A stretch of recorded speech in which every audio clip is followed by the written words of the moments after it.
Buonasera e benvenuti alle Notizie Napoli. In quest'ora di lutto, la tifoseria partenopea si stringe intorno a un triste addio.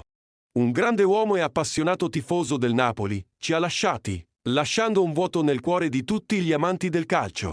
La notizia della scomparsa ha colpito profondamente la città. Un'icona per la tifoseria napoletana, ha condiviso momenti indimenticabili con il leggendario Diego Maradona.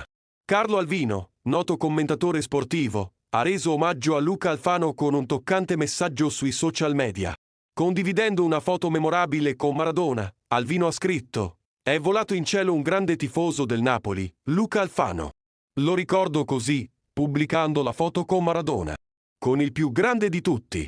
Luca e Diego adesso siete insieme su nel cielo». Con le sue parole il giorno dell'incontro, Diego mi vede e viene verso di me ed io lo guardo senza dire una parola. Sono fermo, occhi spalancati, riesco solo a dire a mio fratello di alzare l'ossigeno. Allora lui mi abbraccia, mi bacia in fronte, facendomi un sorriso, poi mi prende la mano e me la bacia, prima di andare via. Io rimango lì fermo, non voglio più muovermi, le ciglia non si muovono, ma ho un sorriso stampato, torno a casa. Gioia a mille, continuo a pensare all'accaduto, di notte non dormo, continuo a vedere e rivedere foto e video. Ho realizzato il sogno di una vita. Credi in quella cosa e quella cosa accadrà.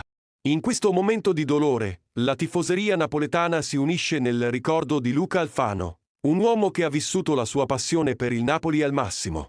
La sua presenza sarà sentita, ma la sua memoria continuerà a vivere attraverso i momenti indimenticabili, condivisi con il grande Diego Maradona.